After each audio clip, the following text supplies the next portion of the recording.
every time you shift in your way of perceiving yourself, there's going to be a cost.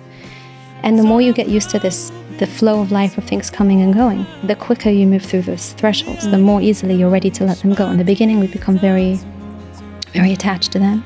And it's very hard for us to let go of one thing. But then when we realize the freedom it brings, and we realize the expansion it brings, and we realize how it brings us more into alignment and coherence with our own selves. So the next time it shows up, we recognize it quicker, and we are more willing to let go of it. And even though it might be hard and we might have resistance, it's a little easier. Before we get started with today's episode, I wanted to share this new children's book called Miss Rose is Worried, which was written by Esti Cohen. This book is about a teacher who sees all of these struggles of each of her students and wonders how they're going to be successful over time in their lives. And then she meets them years later and sees how they honed their strengths and their gifts in this world and managed to use those things to propel them towards a successful and meaningful life. And Esti speaks about how so much of our lives is about chafing against the things that we struggle with as opposed to truly just leaning into and playing to our strengths. When it comes to education and really honing in on the positive elements of each child and person and helping them develop and strengthen their gifts, and instead of becoming obsessed with the areas where they're less than, become obsessed with the areas where they're unnaturally gifted, because we each have those areas where we just are naturally strong and gifted. Hone those things, strengthen those things, and those are going to lead us to a path of success and meaning and purpose in this world, because we each have something magical, innately magical and gifted about us, and just identifying it and growing it is the path to our own personal meaning and success. Esti is an educator and someone who worked in job recruitment for many years, interviewing 30 people a day. She's also been a career coach for many people and just has a real sense of what makes people successful and how to find your path in life where you're going to be successful. And I love how she translated these deep and rich ideas that she has helped adults navigate in their own lives into something that can help us identify the way that we see children and the way that we help guide children and the way that they identify their own strengths in childhood so they can take that into adulthood, into being successful adults who lead really meaningful lives. Link to purchase this book is in the show notes.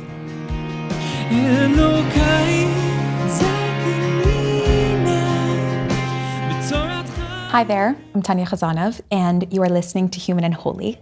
Today's episode is a conversation with Devori Nussbaum, who has a podcast called Chassidus Through the Eyes of a Psychotherapist, where she teaches Tanya classes through the perspective of psychotherapy. She hosts in-person retreats. She is a practicing psychotherapist, as well as an incredible Tanya scholar who also has a book coming out in a few months about her work. It was such an honor to sit down with Devori to have this conversation, and I'm so excited to share it with you. If you listen to Human and Holy and appreciate the work that we're doing, I want to invite you to partner with us in bringing more of it into the world. Visit humanandholy.com/sponsor, where you can contribute to an episode, sponsor, co-sponsor, and be a partner with us in bringing more of this holy wisdom of Torah and Chassidus into the world in our human and holy way. Devori, welcome to Human and Holy.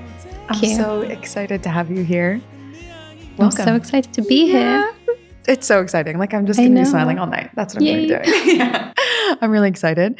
I feel that you have such an important voice right now when so many people are searching for something deeper, both in their Judaism and in their just emotional experience of life. And you really speak to both of those things in the way that you teach the deepest parts of Torah through the perspective of a psychotherapist and through the perspective of emotional well-being, having an open heart and really experiencing your connection to God. And so I think there's like so much that we're going to be able to explore today that's going to be really helpful for anyone who's going along this journey. So thank you for being here with us. Thanks for having me. Yeah. Tell us a little bit about yourself. Introduce yourself. You don't have to give your official bio. I'll put that in the intro, but just like, what excites you? What do you do that you love? What are you excited about? Wow, that's a hard one. It's a big one. Okay, go. Introduce myself. Yeah. I don't know. I'm here now. I am a psychotherapist. I teach. I have kids. I think my two things that I dedicate my life to the most are my work and my kids. Mm. And between the two of them, they take up all my time. Nice. And that's where I am. That's what I'm doing. Busy with your work and family. Yeah. Yeah. What do you love about your work? I love connecting to people. Okay. I love people. I really love people. And I love being in authentic, honest, present spaces with people. I get to be in a position when I'm at work where people are being, most of the time, really honest with me. So I get to see the best bits of people. Even if it's pain that they're sharing, it's amazing because it's real. It's real. And I get to connect with them, to be with them, to witness their journeys, to support them. And I don't think there is, in my opinion, anything more special or valuable than that.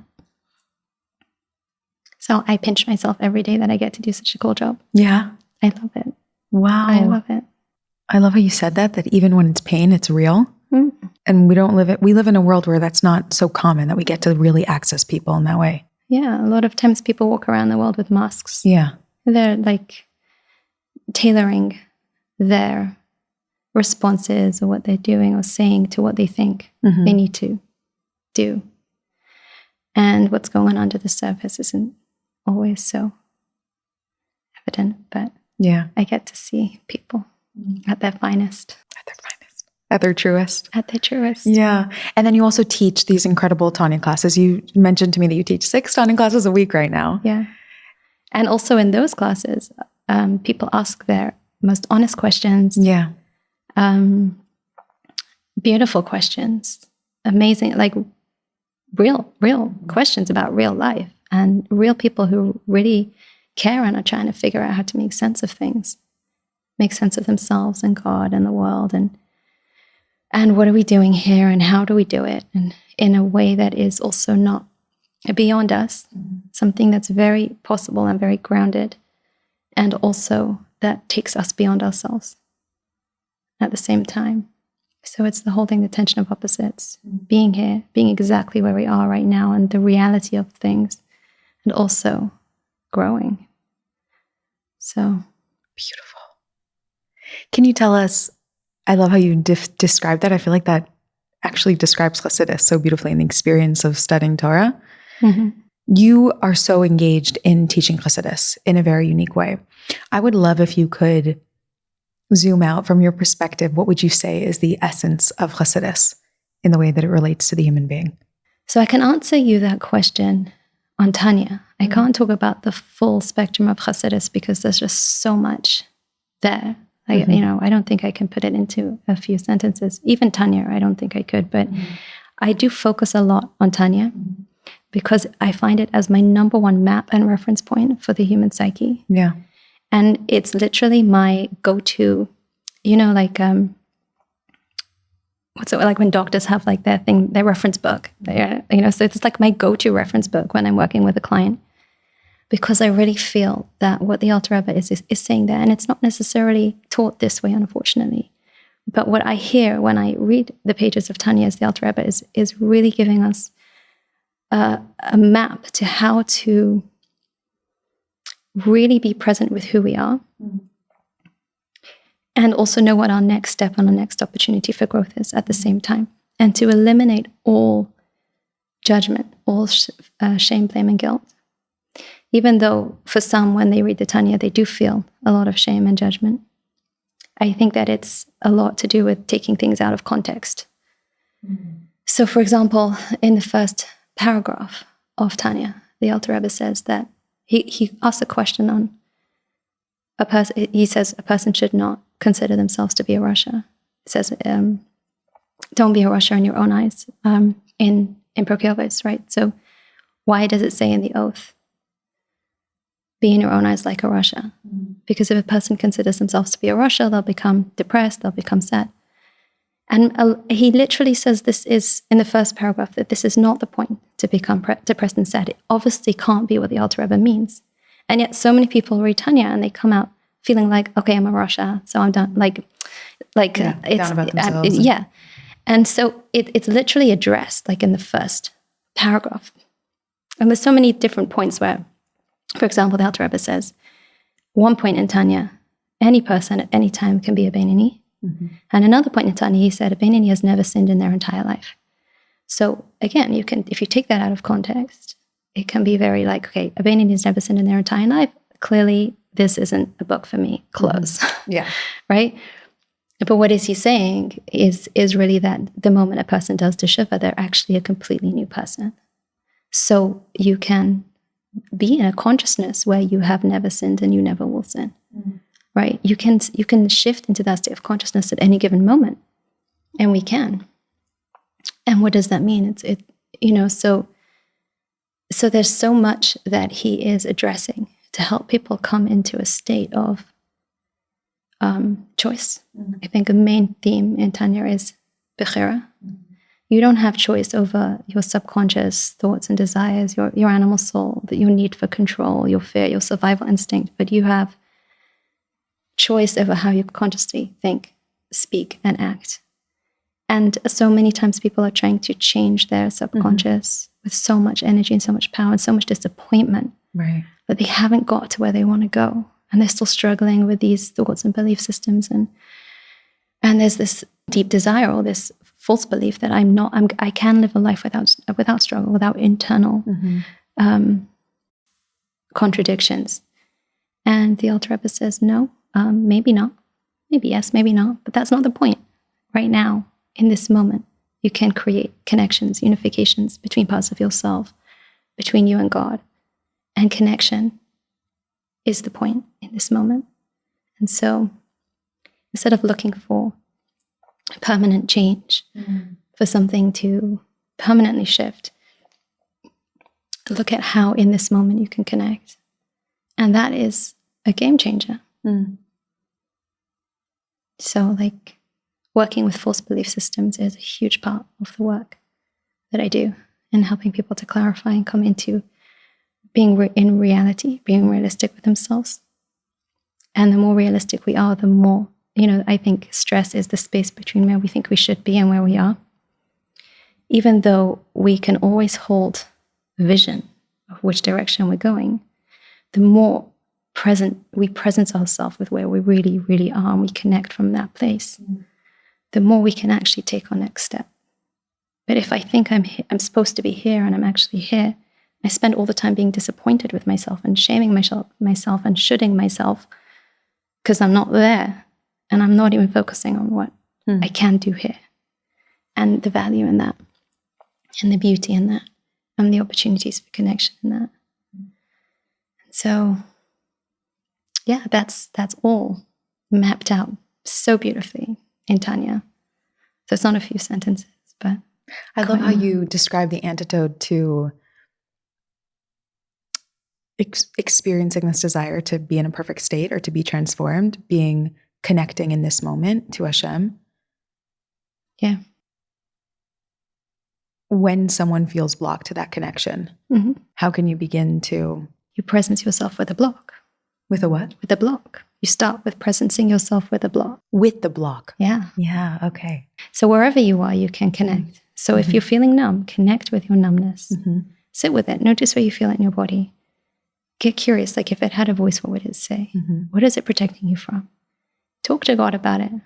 Or even just say to God, I don't even want to talk to you about it because I feel so uninspired or so numb right now.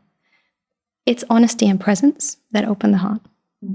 That's the keys, honesty and presence. So I have to really presence myself with what's right here, right now, in this very moment, and to be honest about it, without shame or guilt or defensiveness.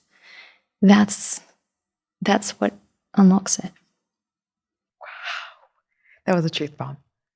What do you think it is? What is it about honesty that allows us to meet that block? I love that you use that word honesty, by the way. First of all, God is truth. God is truth. If we want to connect to God, if we want to connect to our divine souls, if we want to connect, and God is, you cannot say what God is, but there's so many things that we are taught about God, right? A lot of what the Alter Rebbe focuses on in Tanya is the unity and oneness of God. This coherence, this life force energy that exists within everything. And you are part of that. And if you experience yourself to be separate from that, that's the klippa. The fact that I experience myself to be separate to you is because there is a certain lens that I am, like a pair of glasses that we are wearing in this world of Asiya, that gives us the information that we are separate. And then this is in order for us to have a connection, relationship, Because if we are one, then there's no relationship between us. Mm-hmm. So there has to first be a space. And in that space, I can connect to you. And it's the same with God. So the moment I am aware of that numbness, let's say, that's me experiencing the klippa, the shell, but also it's me experiencing the space. That's giving me the opportunity to connect. If I didn't experience the space, I would not experience myself. And if I would not experience myself, I would not experience relationship to God. I would be one with God, and I wouldn't have a separate sense of self. So it's a gift on some level, even though it feels painful sometimes. And a lot of times the pain, there's a lot of talk about the difference between pain and suffering, but just to use the classical terminology, like the suffering is the stories we tell ourselves about the pain that we're in. The pain is just the authentic, it hurts, and then the suffering is, I deserve this, there's something wrong with me, or any narrative that a person might add to that. So if I am feeling numb, this is a very unique particular type of pain. It is extremely painful to feel numb. And it's also not necessarily an acute pain. It's this like never-ending kind of a sensation of like blahness. And if we can presence it, if we can stay with it, and we can recognize it, often what it is actually is when we become really present with it, we'll recognize it as iron, nothingness. But this place of nothingness inside of ourselves, everyone has it. It's a void. It's a void. And, the whole world is created yesh me'ayin, something from nothing. So what is this ayin? What is this nothing? We experience in this world because of the symptom as a gigantic empty void, but really it's actually our portal to infinite, Ein Sof, right? Because it's ayin. It's no thing. But it's infinitely anything in potential, right? That's where yesh me'ayin, that's where everything comes from.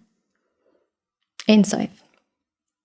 And so the story I tell myself about my numbness and about my ayin and about my void is going to paint, is going to color my experience of my void. And if I sit with it, like the second pasuk in the Torah talks about Tohu v'vohu v'choshech al pnei Tehom, right? There was like this chaos, this emptiness, this darkness, right? And God's presence was hovering there. And if I presence with God in my void, in my empty spaces, that is where Vayihar. You bring in the light. Then you experience connection. You feel it. You feel it. And sometimes it requires sitting with tears first. But once the heart opens, whatever needs to come out comes out. Tears, joy. Tears on one side of the heart, joy on the other. Yeah. Whatever. It's all the feelings. That's one of the lines that you use. I think it's as your caption, to open hearts and to know what one sees and hears. This is the essence. This is Chassidus. Yeah, that's such a beautiful quote from Lukati Devarim.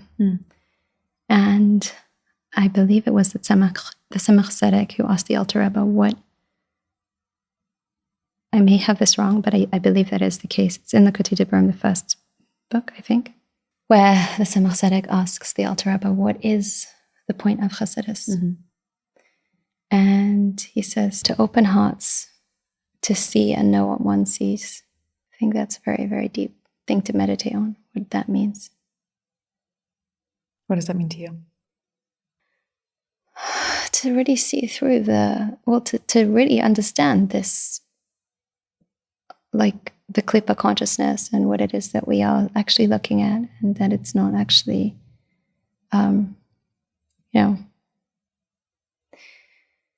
especially in relation to other people. So many times people are judgmental of other people. They are upset with them. They take things personally. They find it hard to make space for other perspectives and opinions. And if we're able to really look at someone and instead of seeing their defense mechanisms, really see like the light behind their eyes, the life force inside of them, that is that same life force that's pulsing through their veins is pulsing through yours. And that this is an opportunity for me to grow. And that's why it's triggering me, or it's bringing things up in me. If I could see that, if I could see and know what I'm seeing, instead of looking at it as a superficial and saying, I'm seeing this person who right now is acting in this ridiculous way that I can't stand and I think that they're ridiculous, to saying, wow, this is an interesting opportunity for me to reach inside of myself and check in my own subconscious what's going on for me here. Right? So that's to see and know what I see. Sometimes, like, how we interpret what we see really impacts how we feel about what we see, and also how we think about what we see. And the more I understand these Chassidic concepts that teach me about the whole world, everything in the world is God talking to me, giving me opportunities to grow. Everything is God. And there's, the clipper reality is very, very powerful, very seductive. And it's very easy to get sucked into it. And I need to learn how to discern. The more I know this, and also the more I can become honest with, like we were saying, honesty and presence, the more I can live in an open-hearted conversation with God all the time. Like, everything's a one-on-one conversation. There's never a place where God is over there and I'm over here. That's the clipper reality. God is up in the heavens, he's far away. I have to figure it out myself. And I think that is really that's what it means to me, that he's saying the point of Chassidus is to help us to interpret reality, to give it language, to give us a map, to let us know what's really going on, so that we can integrate that and live as if we know it. I love that. Giving us the language to interpret, helping us interpret reality and giving us the language to understand what we're seeing. Yeah. Because it can be so easy to get caught up in those masks or traps of what the stories we're telling about what we're seeing. Yeah, because superficially, we only see things outside before we see them inside. So I see your skin, I don't see your blood, your bones, right? So this is just a metaphor for how it works with Klippa. Like, you see the external shell before you see the soul, before you see the internal. And it's very easy to see the external and just judge the book by its cover. Just to think the external is that, right? And not to hear for something deeper. What it says in Shema, don't go after your eyes and your heart, right? Don't go after what you see and interpret it like your interpretation, but hear, listen to the oneness. To listen, you have to hear a frequency. You have to go deeper. You have to close your eyes. You have to hear that there is something deeper. Right? Not like our eyes can very easily give us that misinformation. Our hearing can as well, but this is we are being invited to step into the frequency of oneness, and frequency is a vibration. So there's something there for us to listen for. I like that you describe it as a frequency, because it is, even when you're listening for it, it's not necessarily a sound. It's this subtle undercurrent. A rhythm. It's like a heartbeat. There's one heartbeat. There's a rhythm. There's an undercurrent. It takes presence to hear it. It's a rhythm of something. A heartbeat is such a rhythm, a heartbeat. That's a beautiful way to describe it. Yeah. And what that feels, it's a very poetic description of what that feels like, to lean into the oneness of Hashem in the world. Yeah. There's a lot of noise in the world. There's a lot of noise, a lot of static that gets in the way of us hearing that coherence, the oneness. And our work is to clear the noise little by little, just little by little. And to spend time listening, becoming more attuned. That's really what Chassidus also, so much of the Tanya, the Alter Rebbe, talks about. Dasing, using your das to focus your attention, meditating, focusing your attention for longer and longer periods of time on ideas and concepts and the greatness of God, which means going outside of my own internal world. If I'm stressed about, whatever it is that I need to do today, let's say getting my kids to school on time, and I take a moment to look at a flower and notice every single one of the petals and the veins and just the awareness that there's something out beyond my little, like a blinkered reality, something so much greater. Just thinking about the sun, how it's risen, how great it is, how the sun is there's so much we don't know about what happens even just outside in space. I was once reading like a space book with one of my kids, and I was just struck with how tiny the earth is, how tiny it is in comparison to the sun. Yeah. And wow, like we get so focused on just the things happening like in our little house, in our little rooms, in our little, like this is the cutness. We get so sucked in. Mm-hmm. And when you start focusing your attention on like what is happening all around us, right, the seasons and things grow and there's life being born and there's so much, and this expands our minds. Yeah. You know? Mm. But then you can listen for that. There's a rhythm in it all. Many people experience blockages within their heart, specifically around this like open-heartedness that you're describing, not just to Hashem, but also to others for so many different reasons. Yeah. There's so many different textures, obviously, of our blockages, but specifically when someone feels blocked within that expression within their heart, like being able to feel and being able to connect and being able to feel their heart in that way, because that's the access point in so many ways to feeling Hashem in a real way in our lives. How can you begin to dissolve that blockage to feel again? From my experience, when our hearts are blocked, it is almost always due to a grief that it has not been acknowledged. Wow. There's pain that needs to be witnessed, or just being honest with it, you know? There's a reason why we close our hearts. We're not born with closed hearts. And usually it's because there's some kind of abandonment, or there's some kind of loneliness, or there's some kind of pain that we didn't process, that it feels more comfortable for us to block all feeling than to feel this particular painful thing. And sometimes it's a lot of things. It's accumulative. And sometimes we go in and out of feeling more blocked or more open. And the more we expand our capacity to stay present with our pain, the more we expand our capacity to stay in connection, stay open-hearted, and experience the flow of life, which includes also love and joy, gratitude, and pain. There's the contrast of being alive. If we didn't love, then we wouldn't feel pain. The other way around as well. Like they come together, because if I don't love anything, then I don't have any pain if I lose it. But the thing about life is that all growth requires loss on some level, and we've come into this world to grow. So we attach the thing is we attach to things that we are to grow out of. For example, even our little bodies as babies, we grow into bigger bodies. We grow into we move up the grades in school, and we are constantly moving through milestones and stages in our lives. And the more comfortable we are with saying goodbye to things, we can, yes, I was in kindergarten, now I'm in first grade.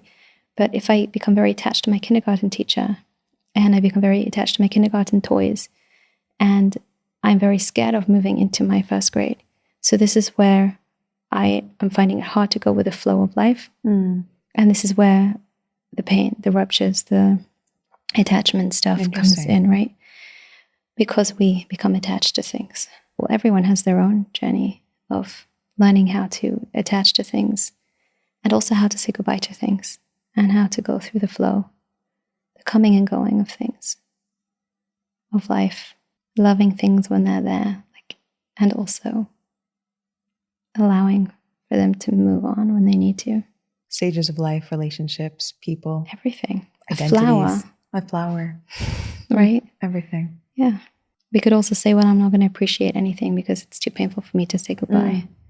So there's that, but then I am living in a state of blahness and numbness. And if I say, no, I'm going to, if I only had this one moment to live, how would I want to live it? Yeah. And live it to the fullest. And feel the seasons of grief, seasons of joy. Let them flow. When you talk about presence with pain, I think that that's something that many of us can have a hard time with, specifically when you're coming from a religious point of view. And we have so many beautiful messages about living with joy and serving God with joy and putting sadness in its place and all of these ideas that could have people feeling like experiencing pain in a really conscious way, being present with my sadness, is antithetical to my religious values. Mm-hmm.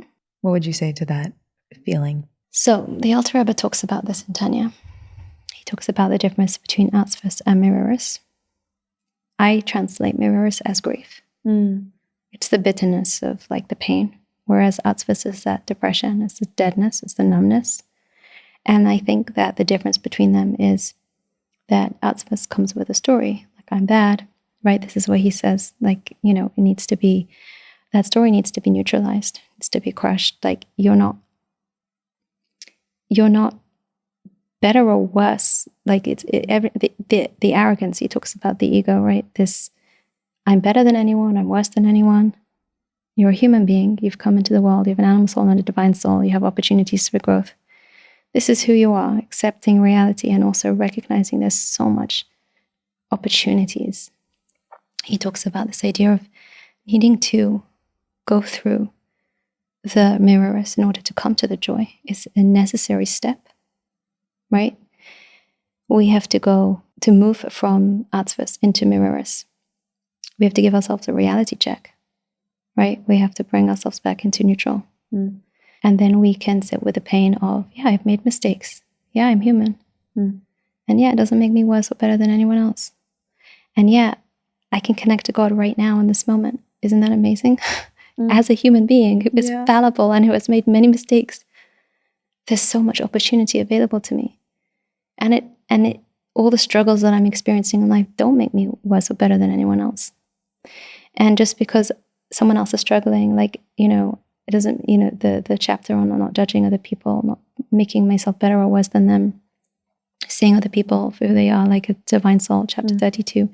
I think from chapter 26 to chapter like 36, the Alter Rebbe is addressing like all of these ideas. And he's really saying that, you know, in order for us to move it back into a state of joy, we have to go through the cycle of grief. And that grief, he says, can just be remorse over the fact that I'm not perfect. And it hurts me. And I'd love to be perfect. And I'm not. And it's okay. Thank God. And it's okay. It's okay. It's so okay. It's okay. Yeah. And that's it, right? And the grief over, you know, whatever it is that's blocking our heart in our connections to ourselves, other people, to God.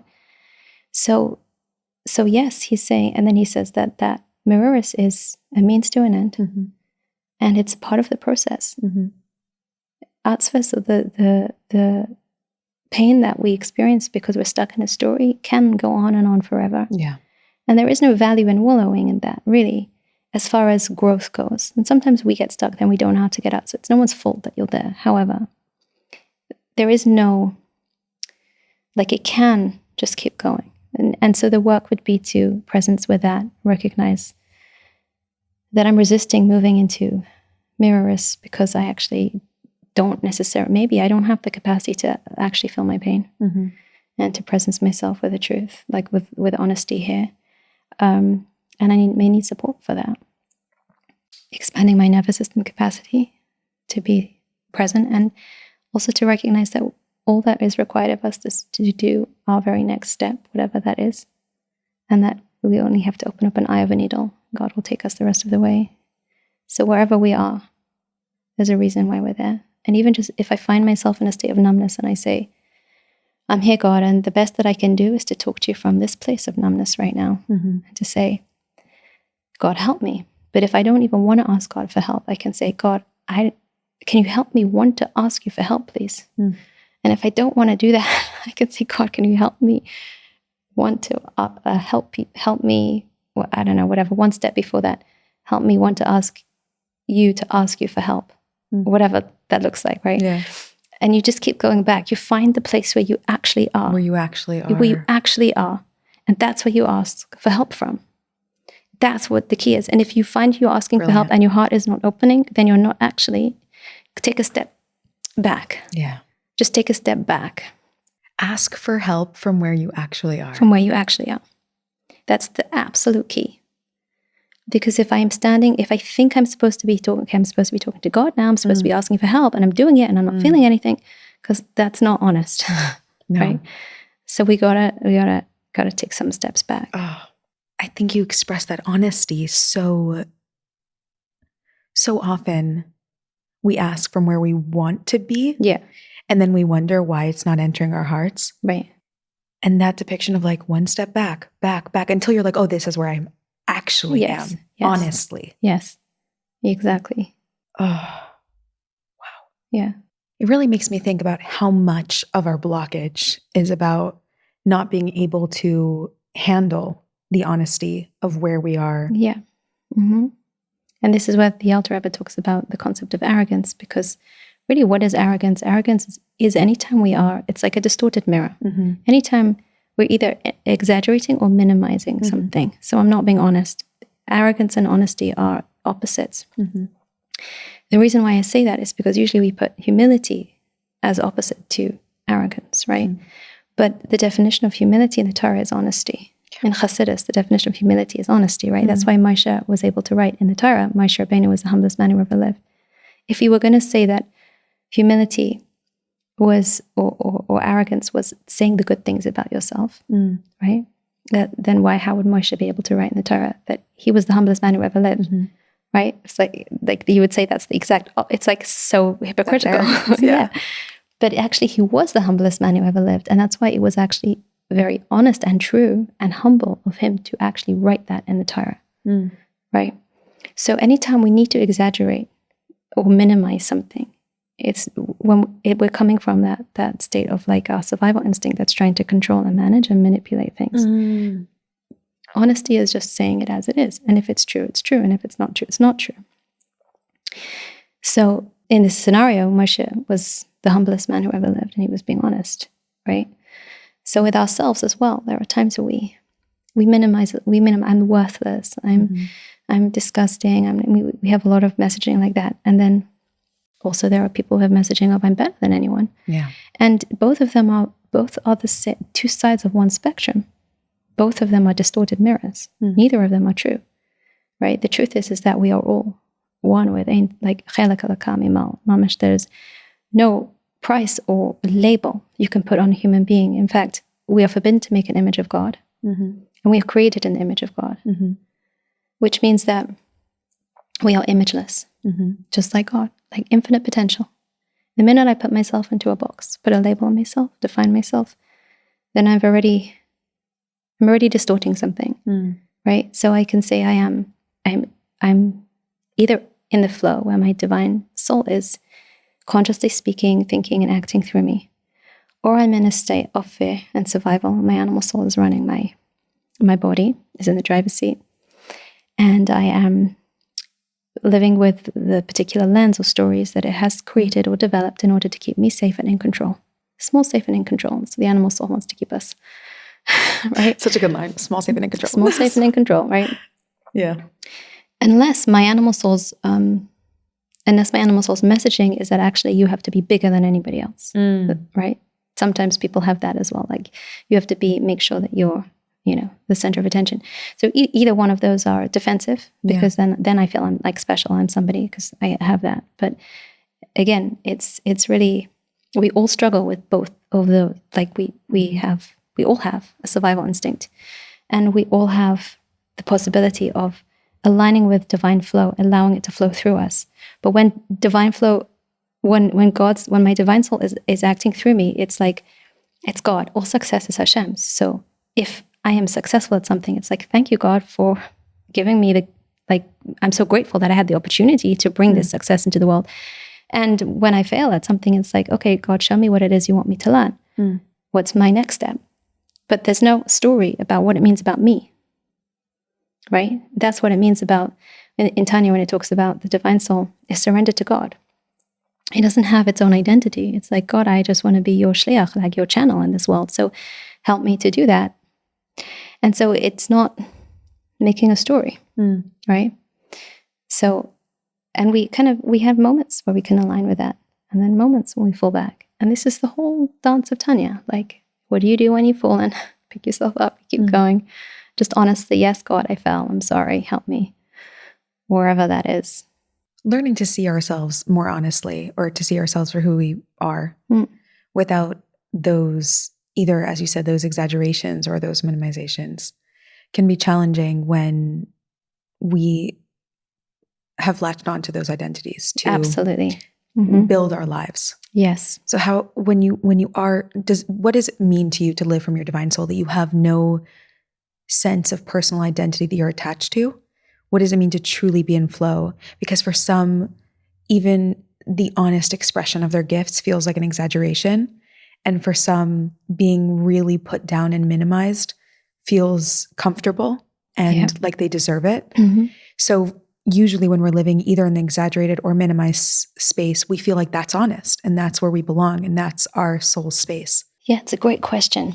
It's a great question. I feel like, you know, when I was studying to become a therapist, one of the things that we had, like I remember this roundtable conversation that we all had as, you know, trainees, that we all had to be in therapy as well. And one of the women who was in my class said, I'm in therapy and working through my stuff, and I'm not sure who I am anymore. She's like, I don't know. I kind of identified as the one who, you know, this is my story. This is what happened to me. And I'm learning to let go of that. And I'm confused about my identity. And it was so interesting because I had had that same awareness a few weeks earlier. Like, what am I identifying as? That was actually an experience that I had, you know, around that time where I had recognized that there was a particular identity that I was holding on to. And it was actually causing me a lot of pain. And there was a cost of letting go of it, which would be that there were some relationships that I would have to let go of as a result of letting go of this particular identity, because of this identity, I had created some relationships around it. I was going to let go of that identity. I was also going to let go of that social interaction or whatever it was that it was serving for me. And I remember that conscious thought of, am I willing to pay the price?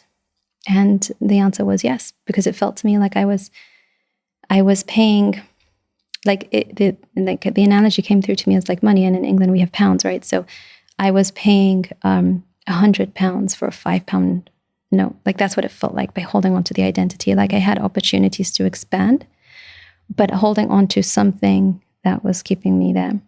And so I let the relationships go, and I shifted my identity. And what that meant is that I had to stop telling people or identifying myself as this is me, right? And it was a very interesting transition. I've done many of those such transitions since, because I started noticing that actually part of our process in life is peeling away the clippers, peeling away the layers. And part of that is peeling away the layers of identity until we just become more and more neutral in, you know, like who we are. Like in the beginning of this interview, you said to me, like, tell me about yourself.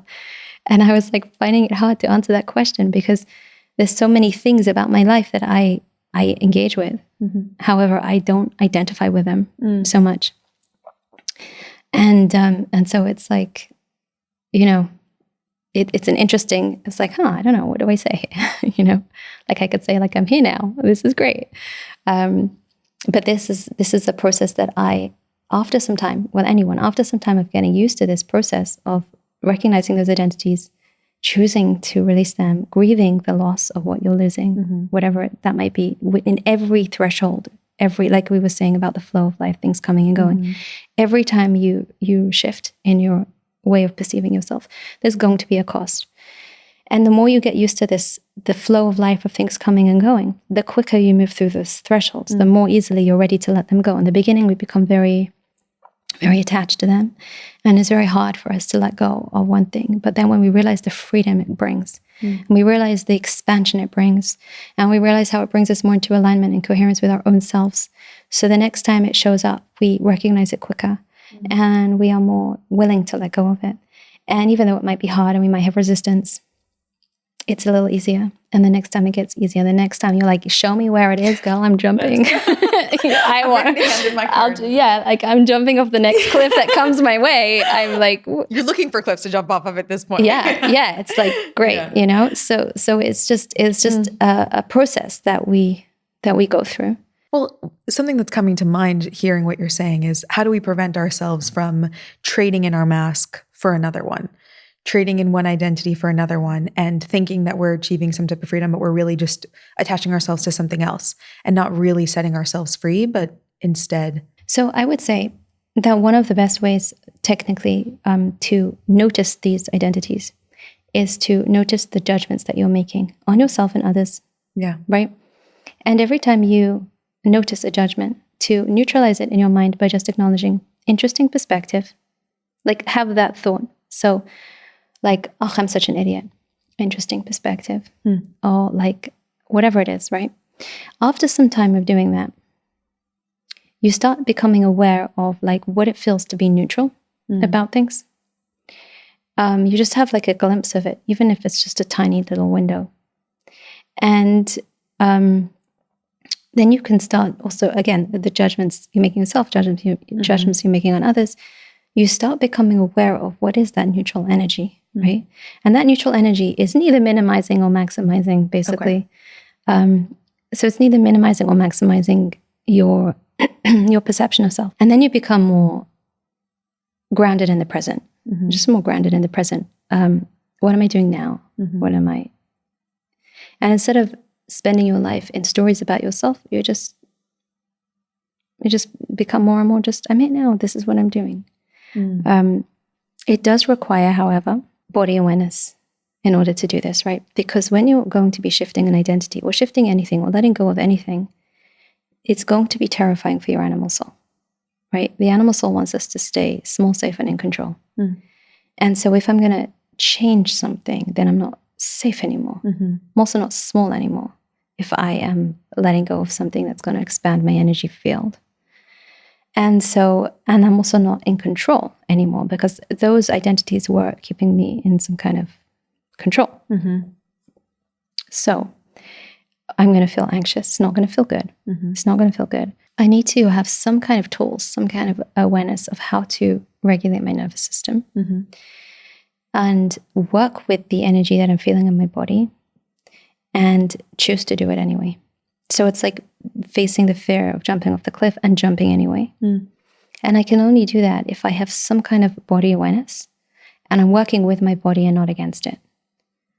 So what it means to work with your body is to presence yourself with the energy in your body, to understand what it is, the information that your body is giving you, to learn how to breathe through the process, to keep breathing and to keep moving, and to have to know how to, let's say, for example, if you're feeling anxious energy rising through your system, maybe you want to go and take a run or like burn off some of that adrenaline and just recognize, of course, I'm afraid because I'm doing something new. It makes sense.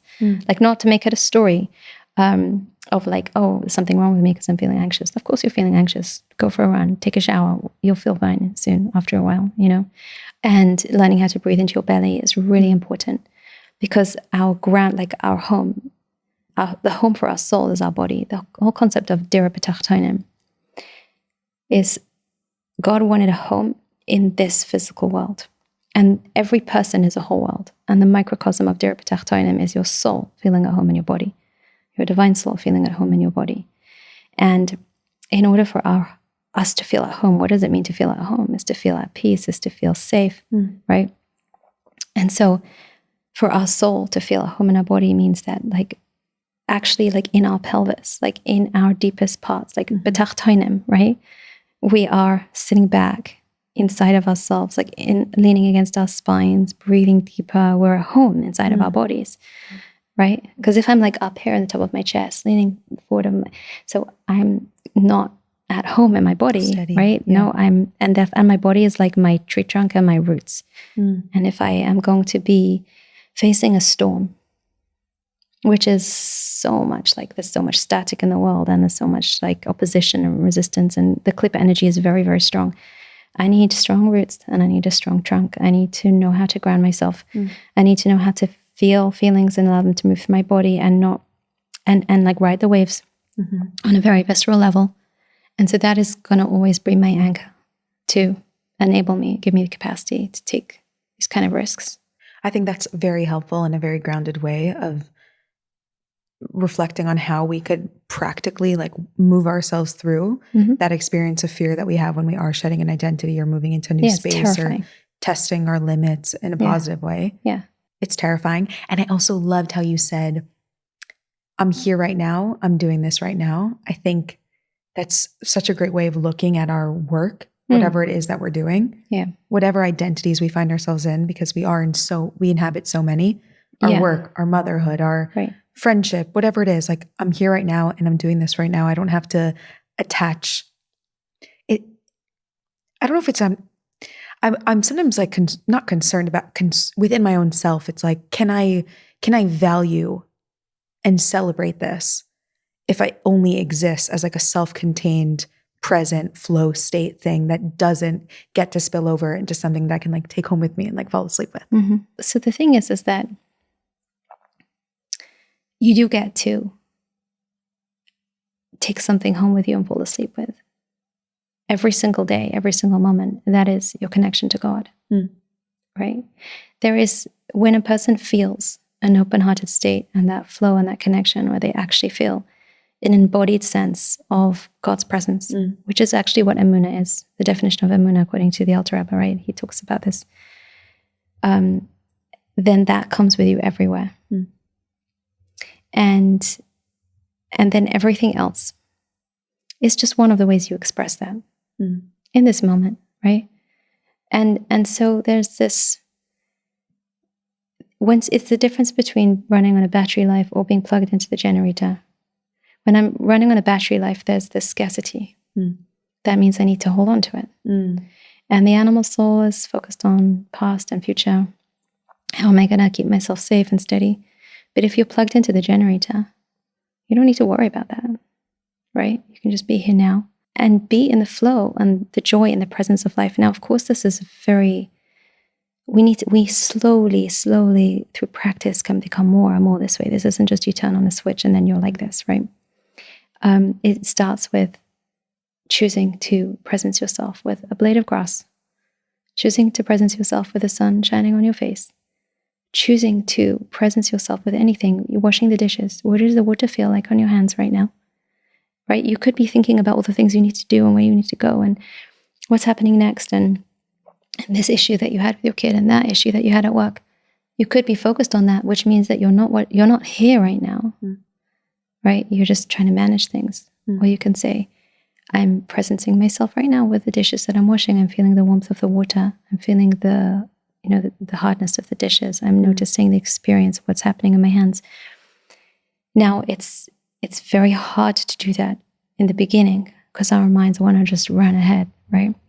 And we may actually notice that the more present we become, we may begin with just crying, feeling water and crying, because that's the heart opening. And that's like the grief of like, maybe just, I don't even know how to be present with water and the awareness of that can open things up. Or like, I'm trying so hard I want to connect and my mind just doesn't stop racing, and acknowledging the truth of that, the honesty there, the grief over that's the starting point. Like I really want more. And this is what teshuva is. Teshuva is really turning to God and saying, I really want to be more aligned with you. I really want to be more aligned. Like I'm noticing that I'm running everywhere and help me return back to that state of being a channel, being an open vessel for your light to flow through, and help me be present. Because presence is really where our divine soul exists, in the present. God is continually recreating the world every second, and this moment is the only moment that truly exists. And of course, there are times that we have to stop and plan things, but that's because this is the time to do so.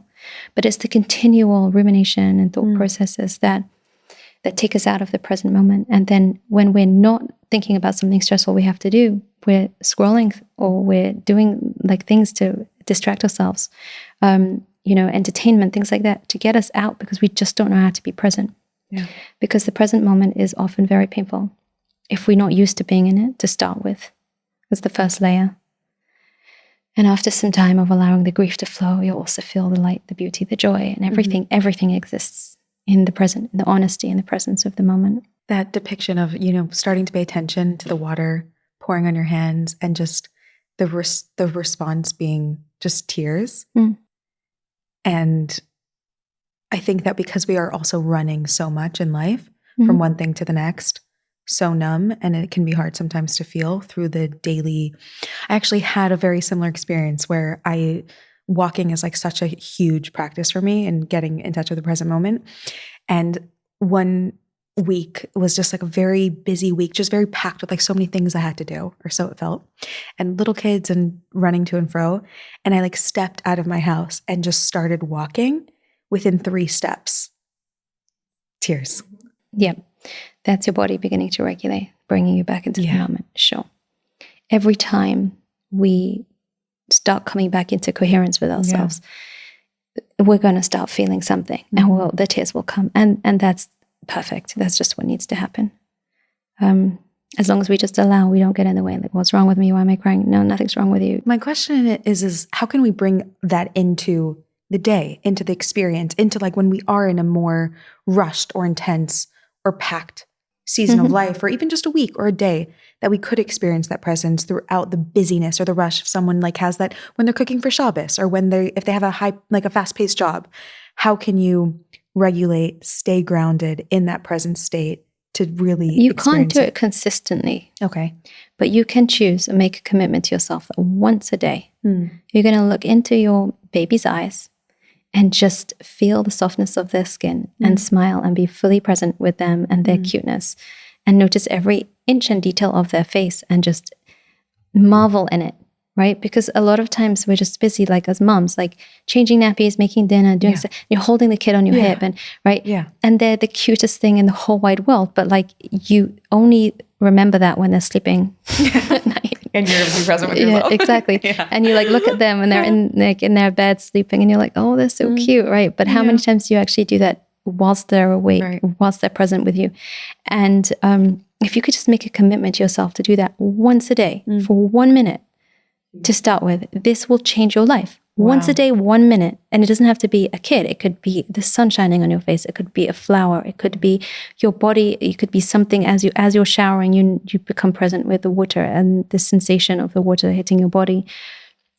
It doesn't matter what it is. It's like that, bringing yourself out of the running. And once you have that commitment, let's say you decide to do it and you do it for 3-4 weeks, every single day for a minute, it may seem like you're doing nothing. What? Just 1 minute? That's all I need? 1 minute? But the accumulation is what matters. It's the consistency and the accumulation of that 1 minute after a month, 2 months, 3 months. This is what changes your life. And if you can't do it for a minute, do it for 30 seconds. And if you can't do it every day, do it every other day. But whatever you commit to it and consistently do it for 6 months. Wow. That's the key. Wow. Right? But make it as small as possible to make it realistic. If you can imagine yourself still doing this in 6 months, it doesn't feel too hard and too overwhelming. Right. You've picked the right temperature for you. Like you're on the right course of action. And is the ideal to move up in terms of how much presence do you think it's possible to live in that state throughout our day fully? I think naturally, when you notice the benefit that it brings you, you naturally also, when you create that habit, you naturally feel more inclined to go there. You know how like when you start eating more healthy foods, your taste buds and body align, and then you find yourself craving, you want to eat more of those foods, and like that, right? So it's kind of like what ends up happening. After some time, you really enjoy how it feels to be present. You want more of it. And you'll find yourself choosing to do it more often. Even when you've already done your one time in the day, you'll be like, I want another minute. Right? I want another minute. I want another minute. And it will just organically happen, because it can happen at anywhere, at any time. It's not something you have to stop your life to do. It's in fact, don't stop your life. It's just presence yourself with whatever it is you are doing. And you cannot get it wrong. You just cannot get it wrong. If there's a part of you thinking, am I doing this right? Am I doing this wrong? Just presence yourself with that thought of, am I doing this right? Am I doing this wrong? Yeah. Like that's an interesting thought pattern, thought loop, right? That's a defense mechanism. I have to get it right. Right. What if there was no way of getting it wrong? You just cannot get this wrong. There's just presence with what is. So much of this is about getting connected to yourself, being able to release those internal blockages that we have and experience. And as you mentioned at the beginning, it's also about going above our lives and being able to see beyond our lives and learning about God and the truth of the universe and something that's so much bigger than our own selves. What does it mean to live with that duality and to really work on ourselves and our own personal inner worlds and to make a dwelling place for God in our homes and our bodies and our spines and our bellies, and also to be tapped into something so much bigger that feels beyond my life and so spiritual and mystical, and the oneness of the world can be very grand and beyond my own experience. Yeah. So I think holding the tension of opposites is such a beautiful practice. Saying and instead of but, recognizing I am very much grounded in this particular reality that I find myself, this particular tasks that I need to do. And also, like, doing laundry, cooking dinner, whatever it is that I'm doing, just very grounded, very basic, very like the actions, ritualistic actions in the sense that they're just, you can do them as a form of, every day we're doing them, they're just repetitive. And however many times you sweep the floor, you still need to sweep the floor again. And however many times you cook dinner, you still got to cook dinner again, right? Because there's this thing of like this constant, like, and you can hold the tension of opposites as well by bringing God into that too. It's like every time you wash the dishes, you're really bringing life or light, because water is representative of life, into the vessels, right? You're literally cleaning vessels. Cleaning vessels is what you're doing all day long. So we have these two things that we're doing in this world. We are building vessels. We are cleaning vessels or refining vessels. And the light comes on its own. Like God is the light. As soon as we create the vessel, the light is there. So the recognition that God is also here in this place, in this moment, in this thing that I'm doing, in this, and in fact, this thing that I'm doing is an anchor to contain and hold and sustain God's light here in this world.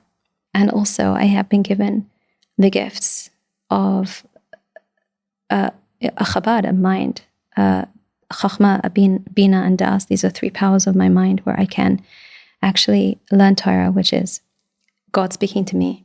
It's food for my soul. I can nourish my soul with that, and I can use my das to meditate on these ideas and these concepts and get a felt sense of them to the point where I can have a spiritual experience. I can feel my heart open. I can feel love and awe of God.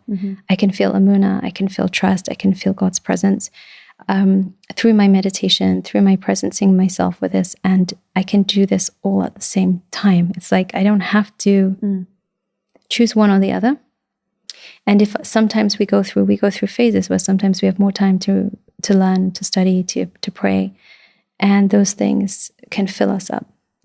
For times where we just, sometimes weeks and months and years on end, just doing the rituals, which is like laying the foundations.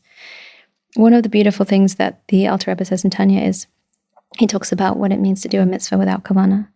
It's like you're creating a body for something without a soul. But then he says, if you do it one time with intention, it fills up all the times. Like it's like that light floods all the vessels that you've created without. So even if you're just by rote, you're just doing the actions, this one time that you actually allow yourself to feel, why am I doing this? What is this that I'm doing? And what is the intention here? And the intention is to unite. Kudsha Bricha with the Shechina, like to create unification between the physical and the spiritual, to create a bridge where they can meet, to create this like this space where like infinite can align with finite, like this amazing unification of opposites through my rituals, through my basic actions and my capacity to also know and see and experience something greater. I can bring those things together. Like what an honor. Like as a human being, we get to do that, right? So of course, there's going to be contrast, of course. And at different stages in our life, we'll focus on different things, and that's okay. So you never, even the empty acts, they don't go to waste. They stay, they wait for the light to fill them, and the light will fill them. It's just a matter of time. That's excellent, because I also think I see a critique or I've heard a critique that people have on the focus on integrating Chassidus into your personal life, where the critique is that we can make the teachings of Torah about us and about our own personal development.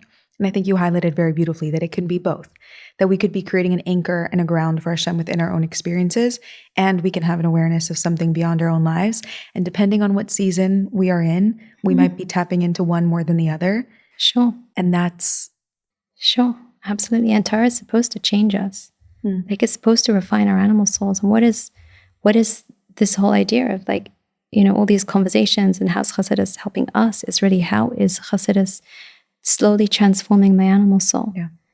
How is it slowly transforming my lens and my perspective of reality? How is it refining my perceptions of things? And this is one of the very important reasons why we came into the world. And we also came into the world to completely surrender ourselves to God, which is a divine soul thing. And a lot of times, if we just focus on the divine soul, the animal soul is not going to get refined. It's not going to get on board. And there's something also beautiful in the Kutei Diburim that the Frierdiker Rebbe writes, which is, and I love this, he says, what is the relationship between the animal soul and the divine soul? He said, you were not supposed to say to the animal soul, go away, we don't need you. We're supposed to have a relationship like a sage and a simple person. And the sage is going to learn with a simple person. They're going to be chavrosas. But there's a simple necessity here for the simple person is going to feel honored that the sage wants to learn with him, right? There's something that's so great that wants to give it attention and become its friend and treat it like an equal. And the sage is very humble and is willing to do that in order to share wisdom. Is not, thinking like you're below me. Right. So there's a basic internal process of them making friends with each other, or at least bringing them on board.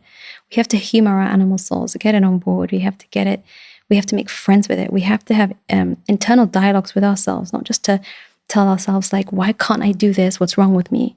Or like, I should be here, or I should be there, or like all of this stuff. It all comes from the animal souls. A lot of time, what I find is that people mistake what they think is their Yetzer Tov for actually another part of their animal soul. Interesting. Yeah. When it's not a divine soul thing to bully ourselves into doing God's will. It's not. It's the scared part of our animal soul that thinks that has attributed like fear-based perceptions of God. Like usually they're projections of the experiences we had with our own parents, right? So if I'm afraid of my father, let's say I'm going to be like scared of God and have to do what God wants otherwise, and all the guilt, shame, blame. This is not coming from the Yetzer Tov. This is not coming from the divine soul. The Yetzer Tov, in fact, the difference between, people ask this question a lot about what's the Yetzer Tov, Yetzer Hara. The Alter Rebbe doesn't talk about that, and Tanya talks about animal soul, divine soul. Yetzer Hara is, it says actually, I think in the Siddur, just the midas of the animal soul. And Yetzer Tov is just the midas of the divine soul. So what are the midas of the divine soul? Just love and awe of God. There's no guilt tripping, shaming, blaming there. It's like just the sense of, no, but what are the midas of the animal soul? Is all the fear narratives, all the anxiety, like all the, anything that doesn't have a sense of feeling completely one with God. Anything that feels itself to be separate from God. And therefore it's afraid. So it's going to create a narrative, a story, or something like that, right? So really a lot of times what people think are the struggle between their Yetzer Hara and Yetzer Tov is just actually a struggle between two midas in their animal soul, right? It's not actually, because the divine soul is, it's always chelek elokah mimal. It's always one with God. It's beyond the stories of this world. It's something so much more. It's calling us to higher places and deeper awarenesses. It's not guilt tripping us into them. It's this still small voice in the back of our heart that is calling for us purpose, meaning, growth, and gently. It's not yelling at us in our head or criticizing us. It's not doing that at all. And so here the Alter Rebbe the Frierdiker Rebbe is explaining here about the chavrusa thing. He says that it may be that the animal soul doesn't actually get what the divine soul is trying to teach it. But the main point of this is that they're friends and they're on the journey together. So like they've taken to the road. And so this is really a beautiful way of perceiving like this integration of parts in ourselves. Ultimately, we came to the world very split. Our animal souls and our divine souls are very disconnected from each other. So you have just the nefesh when a person is born, which is just the biological soul that is in a body. And you have the nefesh of the divine soul and the nefesh of the animal soul. So you see, like in young children, like they're very, it's very, very spiritual. You can see something, feel something very holy about a baby. Mm-hmm. But also it's like so physical, like it just cries when it's hungry, and it just like, it doesn't, it's just very reactive, extremely, like there's no seichel at all. Mm-hmm. Then as they get older, the ruach enters, which is the emotional capacity expands. And again, they can love Hashem, and the next minute they can like smash something on the floor, like, like the extremes. It's like they're so really animal and they're so godly at the same time. Mm-hmm. And then as we get to Bar and Bas Mitzvah, you have the neshama aspect, which begins coming to the person, which is the prefrontal cortex, is the chabad, is the capacity to actually start the refinement process. And this takes our whole lifetime, but this is where the chabad is where the animal soul and the divine soul begin communicating with each other. Mm. Because when the souls are just in the heart, there's left ventricle, right ventricle. There's not a shared space unless there's an overflow, right?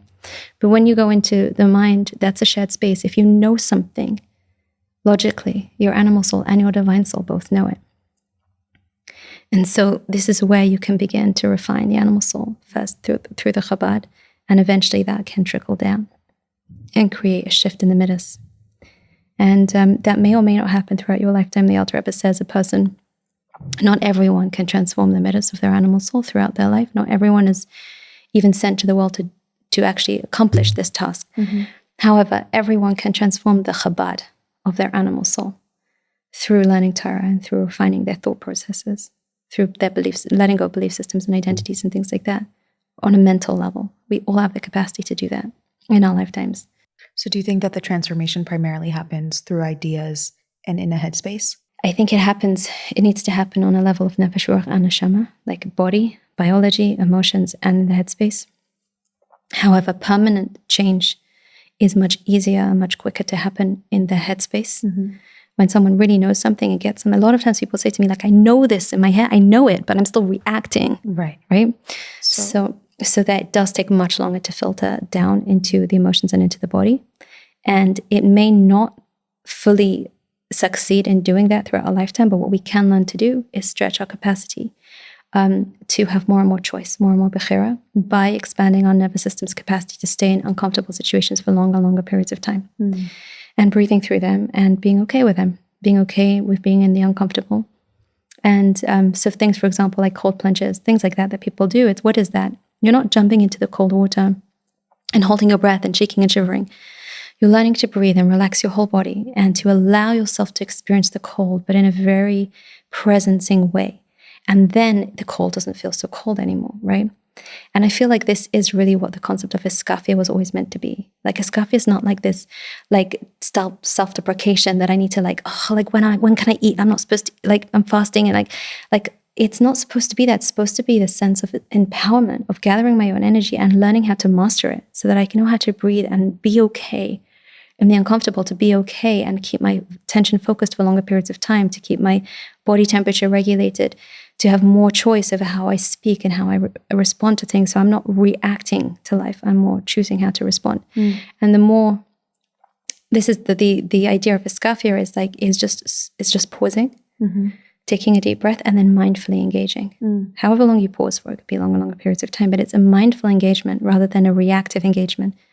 It's not a not engagement. Sometimes it's a non-engagement, but it's like an engagement from a place of choice, not because I need, but because I choose. Mm.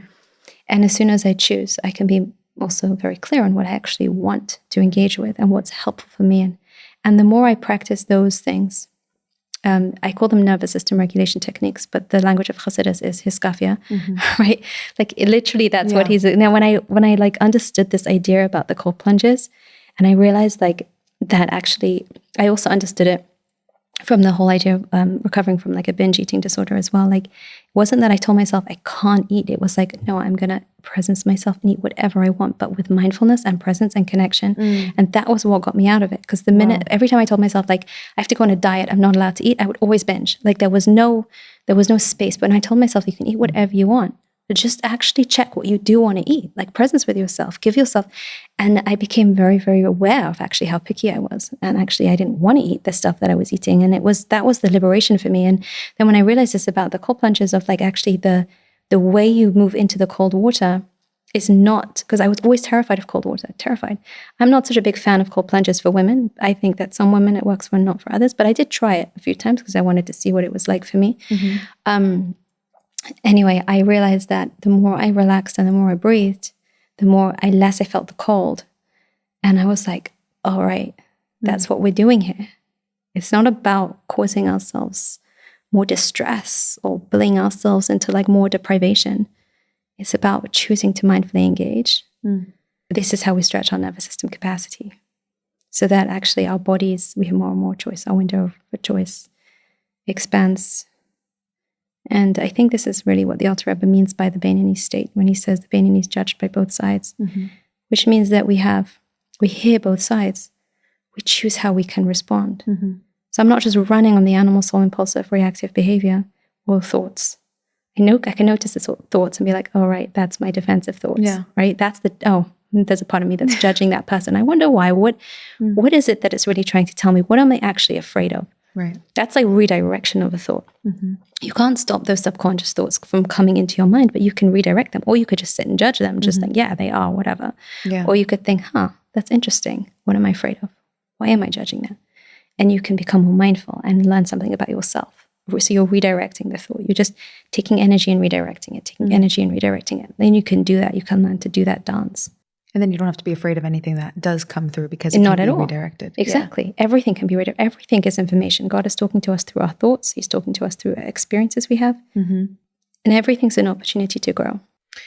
Being able to expand our ability to tolerate discomfort so that we could show up to the world and to life with more presence, which will allow us to connect to Hashem regardless of what we are experiencing in our daily lives, is something that can feel like a lifelong work for many of us. And one of the questions that came in about this conversation, because I opened it up, was how do we balance all of this emotional work and all of the healing modalities that are available to us and all the growth and Torah that we can integrate with just being and existing and living? I think that eventually you'll realize it's the same thing, right? Because, like I was saying before, about we come into the world like our animal souls and our divine souls are like they're not in coherence with each other. Like our divine soul, so our animal soul's starting point of coming into consciousness is terror. Like I don't know where I am or where I came from or what I am, but I have to figure out how to survive. I don't know there's a God. I don't know there's a plan. And I start out by not knowing anything and like just trying different things and feeling like I need this impulse to attach. And if I don't get the attachment that I need, I feel the abandonment. And like our whole early years of life are this trying to figure out how to stay safe and alive in life. And then as we go through life, I remember when I was a kid, I actually had this moment where I thought to myself, I know everything about life. I figured it out. I was probably about 7 or 8 years old. And what was it? I think I kind of knew. No, I just kind of knew how to like boil pasta and like I knew. You were just like, I got this. Yeah, I was like, I kind of thought to myself like if like say my parents died, I wouldn't like I figured out like where I'd hide and like how I'd take care of myself and where I'd get food from. I just had this like thought in my head of like, okay, I'm good. Interesting. It was a very interesting like moment. You knew how to survive. Yeah, like I kind of had this awareness at probably about 7 or 8 years old. Like kind of figured I knew how to survive this world, right? And then of course, as you get older, you realize like there's just so much you don't like. There's just so much you don't know, and the more you think you know, the less you know, and the more you start realizing that actually, when you start out in life, there's something like big that you want to accomplish. There's something great you want to do. As a teenager, there's like this fire in your belly and you want to like, and I remember having all of these dreams and these desires, and slowly, like they've peeled away and become much, much more simpler. Like I just want to feel comfortable hanging out with my kids. I just want to, be present with the sunshine for a minute on my face. I just want to just be in a present moment, be in a simple state of just being, right? And I do believe that we start out in life with a lot of this fire and this desire because God wants us to impact the world. And we're supposed to go through that journey of actually putting our voices out there loud and proud and doing those things and making those differences. And then eventually to come more and more home to simplicity, more and more simple and recognizing that God is just as much in the simple as he is in the grand. And that, the original push that may have driven us in life could have come from the animal soul, from ego. But when the animal soul begins to get a taste of presence and connection to God, it just starts wanting that more than, whatever recognition or validation that is getting in the way. And slowly we start winding down to the end of our lives. And that's where hopefully these two things completely become one, right? The simplicity of just being with God in this moment.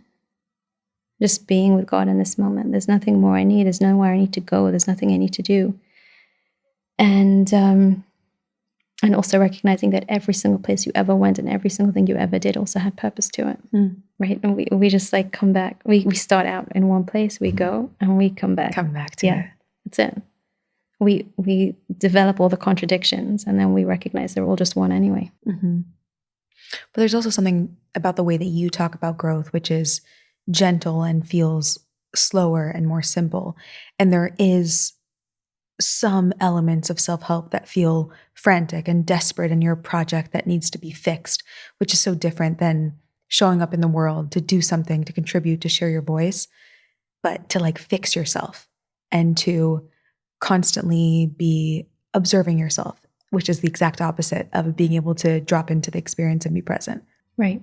I think that you can sense when what you are ingesting and learning about doesn't contradict being the way that you're describing, and when it does. Yeah. And I think that's kind of how you can determine if it's truth or if it's the just energy something that's behind feeding your animal souls, like pushing feeling that energy. it's not enough. Yeah. And saying, don't worry, I'm going to fix you. I'm going to make you perfect. Right. Versus the experience of Chassidus, of doing that internal work that accepts who you are, right, and chooses to highlight and be with the divine soul's voice more and more over time. Right. And a lot of times it can look the same, like in language that you use, like it can sound the same, but it's really the energy behind. Like a person, for example, can have, say compassionate words, but with an energy of, okay, but you're supposed to go away now. I need to fix you. Like I validated you. Now, why are you still here? Off with you. Yeah. And then like, right, wondering why it's not helping. It's not working. Right. It's not working. Yeah. And so it's like, what's the energy behind is always the question. Like, are we presencing with it or are we trying to push it? And really the definition of, the way I like to define the word healing, the healing comes from the root teferis. Teferis is harmony, it's beauty, it's the holding the tension of opposites between chesed and gevurah. It is communication, right? So there's something about teferis that is, it's compassion, right? Something about teferis, which is healing, which is being in communication with it or connecting with what's there rather than trying to fix it and make it go away or change it. The minute we connect with these parts of ourselves by presencing with them and hearing what they have to say, this is what self-awareness is listening it, noticing, observing, and then we can talk back in a language they can understand. It has to be a language you can understand, otherwise you're not communicating, right? Trying to talk to someone French when they only speak English, right? It doesn't work. So this flow is what creates integration and coherence, and this is what healing is. It's teferis, it's the harmony, it's the beauty of the compassionate communication, and that is where healing is. Healing, it comes from the word like wholeness, right? Bringing us back into wholeness. Teshuva is also called healing in Chassidus, right?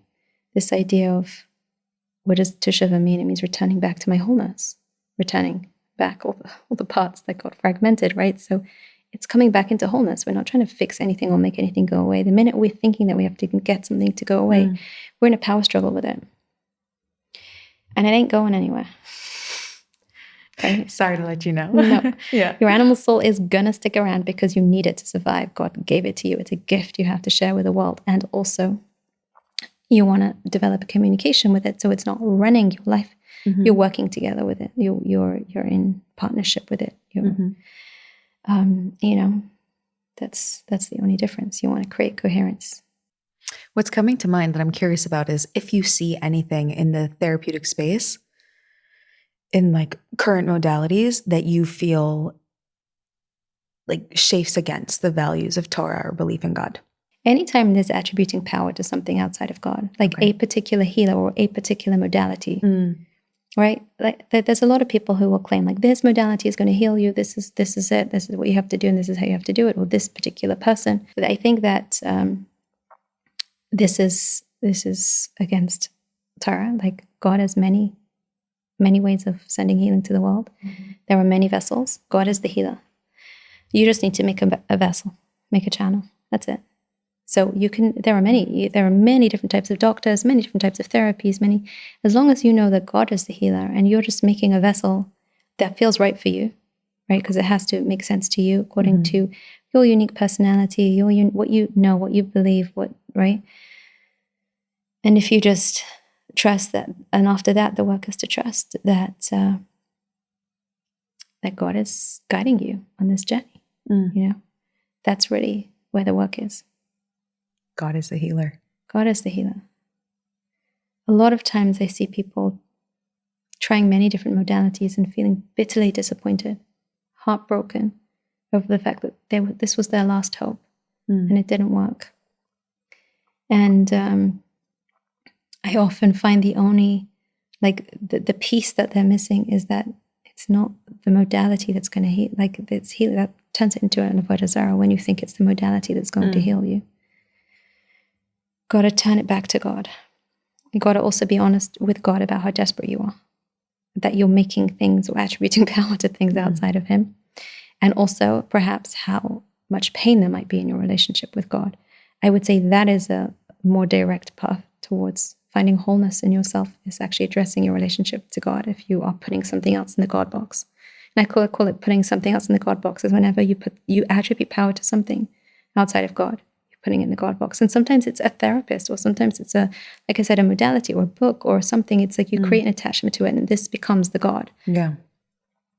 And then it can also be very confusing for many reasons, because also creates this like rush, we have to do this treatment now. This is the only way. It's kind of like this hype whenever I see that, like the dysregulated running in a certain direction without proper thought, without proper awareness of actually education about something. It's like, this is the new fad. We all have to do it. Then I'm very wary of those things because of the energy behind it. The desperation. Yeah, and I would say the more helpful thing to do is to presence with the desperation and say, wow, I really am desperate. God, help me. I'm so desperate. I'm so desperate. Ooh. Rather than actually going along with it will save you time and money. Practical tips. You could actually, after consciously considering it, actually realize that this actually makes sense for you as a vessel. Of course. Yeah. But it's the impulsive reactivity of it that you want to stop, you want to pause, you want to consider the options, you want to also acknowledge you're in desperation, and then mindfully engage. Yeah. The way that you described it, that still small voice, that sense of calling and longing is very different than that desperate, impulsive, instinctive, I need this right now because this is my last hope. Yeah. And if we find ourselves in that place, then we need a lot of compassion for ourselves, but it needs to come from a place of crumbling into the grief rather than finding that other thing outside that's going to save me. Crumbling into the grief, you may need support for that. You may need to be with someone who's got a strong nervous system who can hold you through it. But that's the direction that's going to open doors for you, because you can spend your whole life running from like a headless chicken from one thing to the next and never really addressing that grief that's in you. It's not out of you. And then that's why nothing's going to work outside, because it's just another distraction. It's just another attempt at control, fixing, rather than looking at what it is I don't want to face. Crumbling into the grief is such an evocative way to say it. And I think that There's so much that we do to distract ourselves from that So much. pocket of grief. So much, yeah. So easy to distract ourselves in the world nowadays. We just, so many ways distracting ourselves from crumbling into our grief. Crumbling into our grief. This is one of the ways we let go of, we shed skins. What does that mean, to crumble into our grief? To actually presence yourself with actually how much pain you're in, without trying to run away from it, distract yourself from it, soothe yourself from it, fix it. Just invite it to stay forever. This is one of the techniques I like to help people use, because when you think, okay, just one more day, one more modality, one more thing, then I'm going to be gone. Then so you're like holding on, like you're holding your breath. You're like waiting for it. Interesting. Right? Because you think then there's going to be a switch and it's going to be gone, and that never comes. And then the disappointment and then the cycles, and you can just get stuck in a headspace like that, right? And it's like, no, this is going to stay forever. How would I feel if I was going to stay with this forever? This is often where the crashing grief comes in. It's like, I don't want to stay with this forever, but why? This is so painful. Feel the pain, be with it, presence with it. Also feel your body, like feel your spine, feel your breath, notice your feet. Allow it to wash over you with full presence and acceptance of it. Notice if any stories come up around it, like this means that you're going to suffer forever. This means you're never going to heal. This means interesting perspective. These are all defensive. Every single one of them are trying to protect you from being in the unknown. Our survival, one of the main enemies of our survival instinct is the unknown. Being in that threshold of not knowing the iron. Yeah. Being in the iron. It's brutal. So brutal. So we would rather fill that space with any story. Any worst case scenarios are better than not knowing. That's why we always go, our survival instincts always thinking worst case scenario, worst case scenario, worst case scenario. Then we can get sucked into that. Staying in the unknown, which means that, and also a miracle can happen. Amazing things can happen. I can live the most expansive, joyful, fulfilling life. I don't have to identify with the one who suffers. I don't have to identify. This grief is here now, and it's here for now, and it's here for now until it's not here anymore. I don't have to figure out how long it's going to stay and what it means about me and what it means about my life. And none of these things all these things are taking you away from presencing and crumbling into the grief. The more you can stay with the present and presence with it, with this unknown, every time a thought comes into your head, a story, interesting perspective, or I don't know. I don't know. God can do anything. And also this is here now. I don't know the future. No one knows the future. This enables you to stay more with it. And just compassionately holding it. Like, yeah, this has been really painful for me. And this is what it is. And I really wish I didn't feel this pain, or I really wish this thing didn't happen, or I really wish this painful experience didn't happen. I really wish that dream that I always wanted my whole life was real. Like, I really wish that I wasn't challenged in this particular way. I really wish I didn't make this particular mistake. Whatever it is, acknowledging it, being present with it. Noting how, like, that question of what if this stays forever, I think is very profound. And it really echoes to me the idea of within Tanya, of having compassion on the soul that's trapped within the body, which is an experience that we have for our entire lives. Yeah. So we all live with a spiritual grief, which is that this like lingering sense of there's something stuck inside of me. There's something lost. There's more, and I don't have access to it. I don't have access to all of this. And there's grief there, I think. So much. Absolutely. That is the most authentic core wounding that we all have, and it's consistently there for all of us our entire life. It's the abandonment wound that the soul feels when it went through that symptom. It experienced an abandonment from God. It experienced itself to be cut off, separated from the whole, because of all the veils and filters that were encased around it as the animal soul, and as the body, and as this perception of reality, which is the world of a seer. So it's a particular lens that it's been placed within, and it's been separated, put into a casing, and so it is experiencing itself to be in deep state of exile and abandonment, and it's going to be there always. And sometimes our animal souls, the static, the noise, the belief systems are so loud that they drown out the divine soul's pain. But eventually, when we start to integrate it and we start to let go of those stories and identities, we'll hear the divine soul's pain more and more. like the divine soul's pain is more around like, I just want to feel God and I can't and I don't and I miss God. I just miss God. Like that's the authentic pain of the divine soul. And it's like, and I could say that I miss this person's validation of me, or I miss having this amount of money or this house or this whatever. But at the end of the day, like these things are just the noise of the animal soul. It's like, I just miss God. The end. Right? That's all of our story. That's the source. That's it.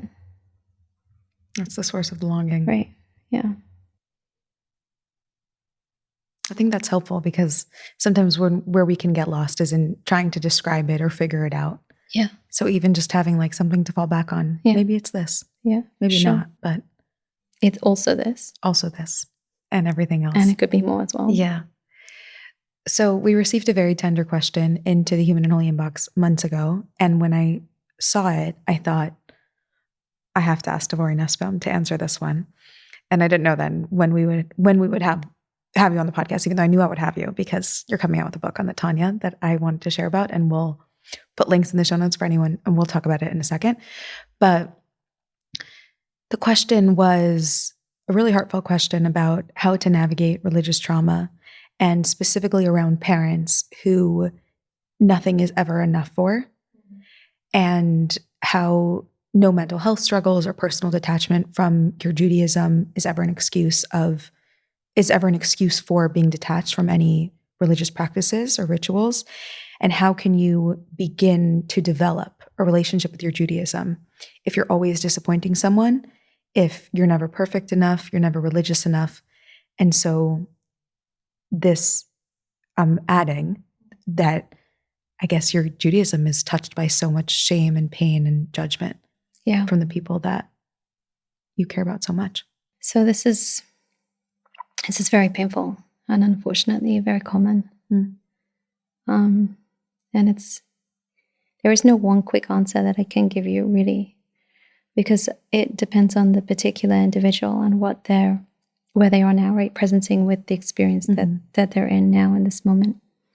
Like, are they in a position where they want to let go of everything? Are they in a position where they want to do some things? Like it would all have to be very specific to a very particular person to be able to answer this.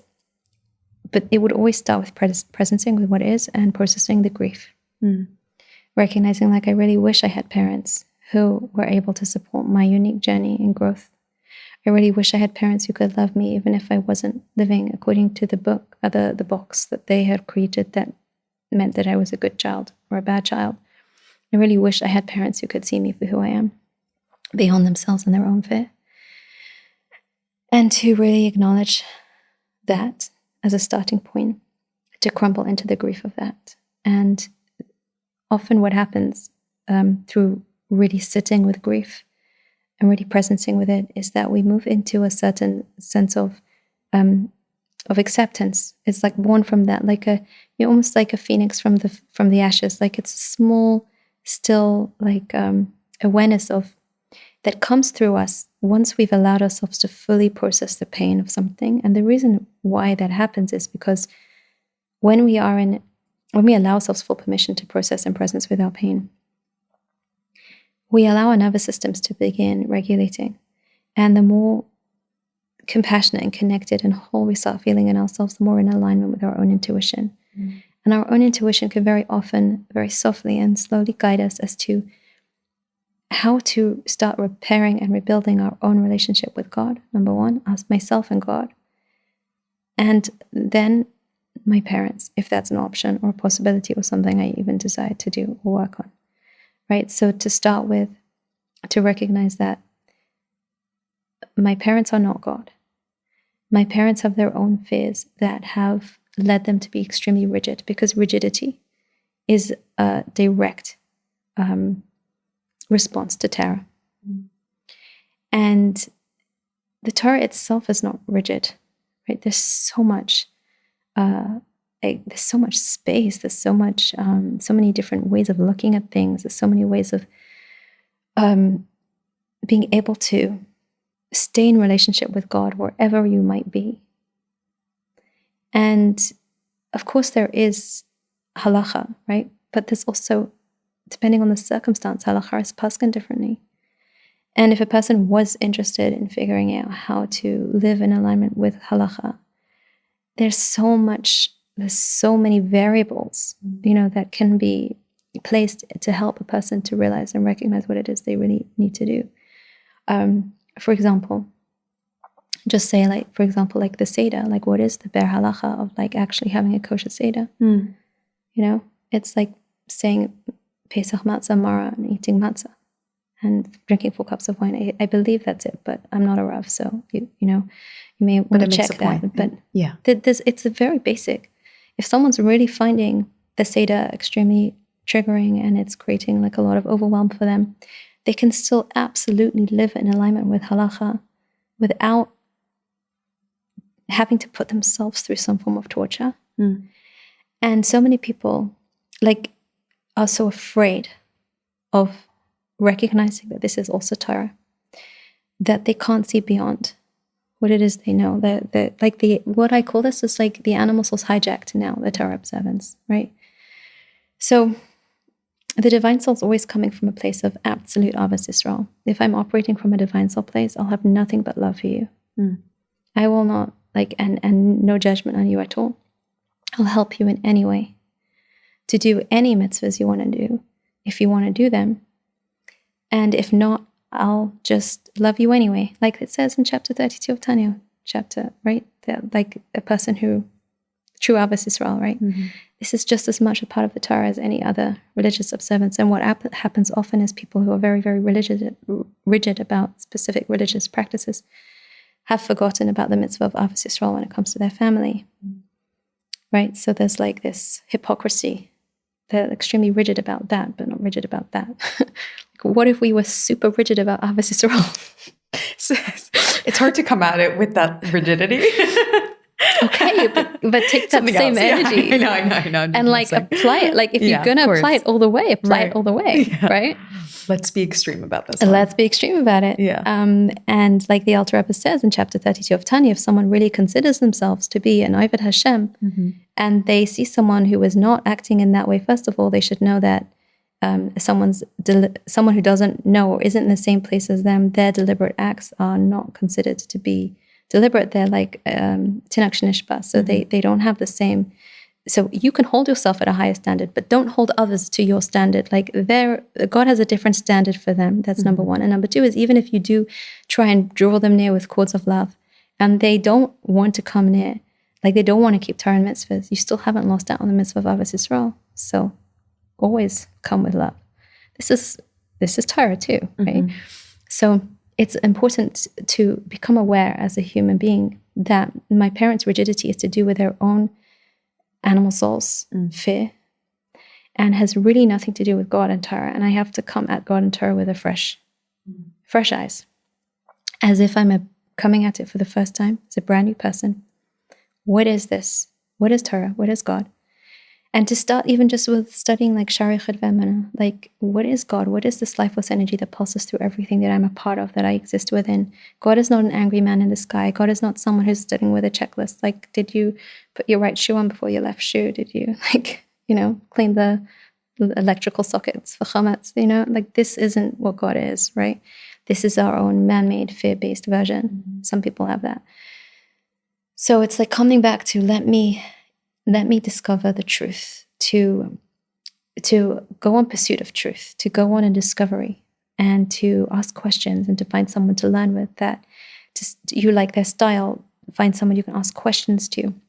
Find your own path to Judaism.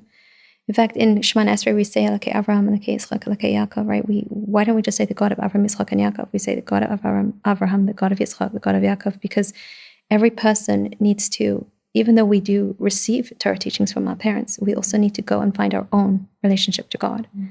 And we all need to, at some level, like we can always come back to, but we have to find our own. If we're just doing it as a mirror, as a puppet, because our parents told us to do it, but I haven't created my own internal dialogue with God from my own heart, my own desire to connect to God and to live in alignment with God, then I'm really just, everything's an empty act, and I'm just continuing like whatever I was told. But we have to go on a journey of finding our own souls and our own internal voice and our own still small voice that says, I want to connect. And from there to see, let that voice guide you. Let it guide you in a soft way. Just start with learning. Just start with understanding what it is we're doing here. And trust that is, you're carving your own way, and you can just look at your parents with compassion. Like treat them like with compassion. Like, don't get sucked into their stories. It's their perception of reality. And just hold it if you can. Again, every situation is different. Hold it softly.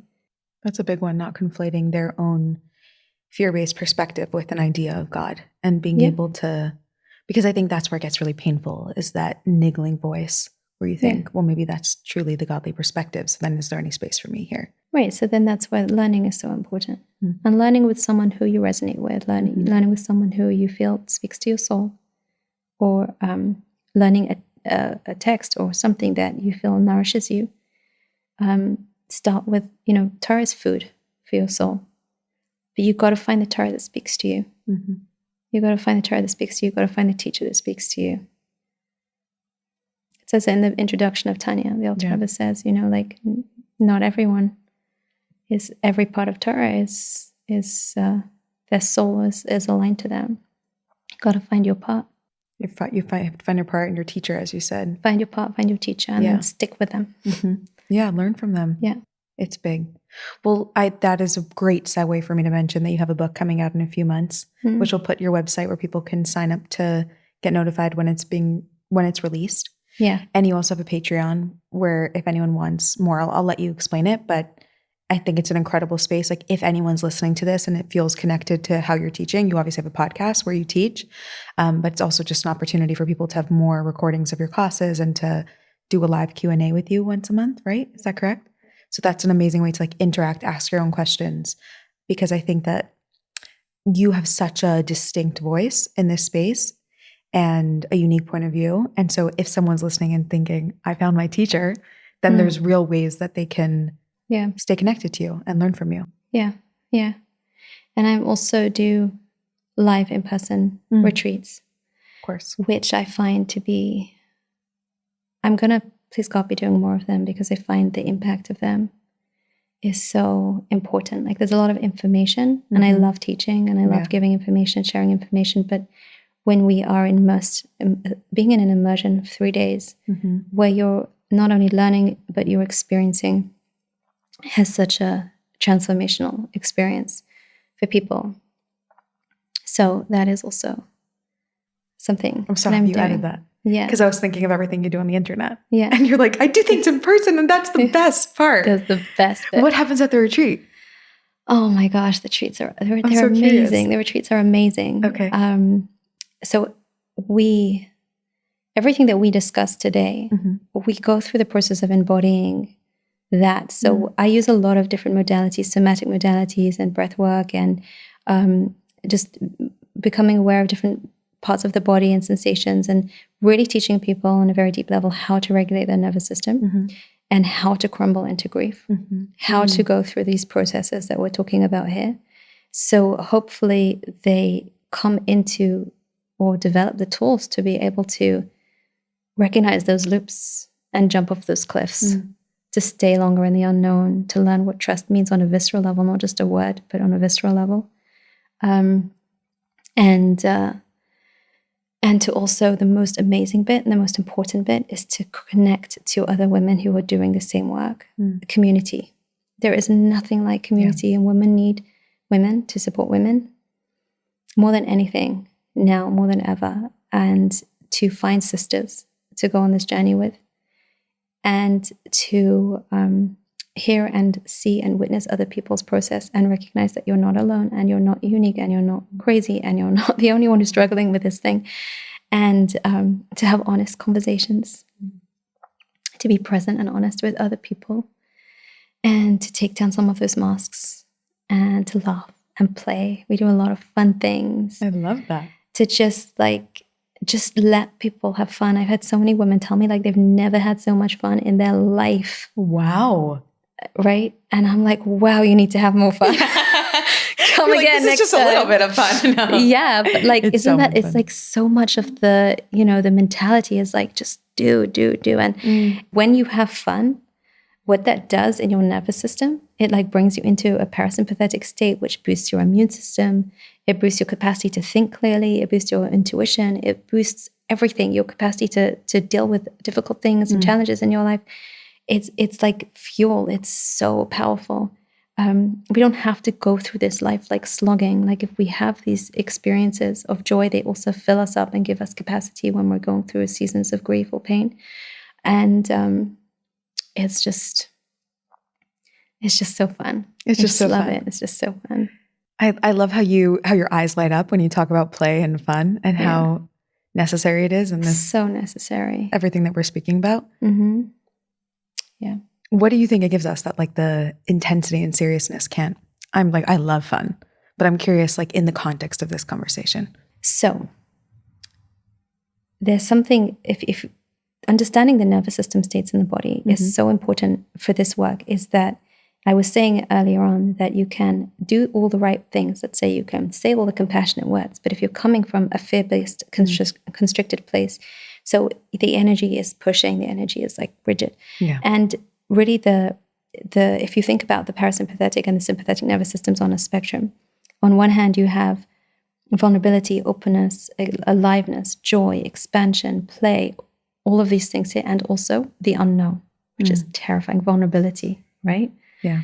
Okay. And on this side, you've got small, safe, in control, and you've also got anxiety, and you've got rigidity, and you've got here you also have flexibility, the opposite, right? And you've got heaviness, and you have like hardness and trying, all of those energies. And of course, it's a spectrum, so we can move. It's like where are you on that spectrum? But you cannot fully engage and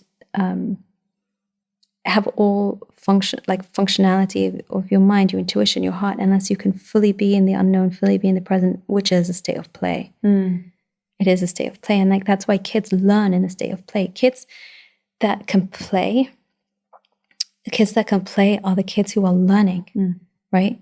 And the yes and principle, when you see kids playing, you see the kids who get along well with each other, the kids who are well adjusted socially, know the yes and principle, which is when someone comes along with an idea, they don't say, no, I don't like your idea, I'm doing something else. They say, oh, that's so cool. And they build on it.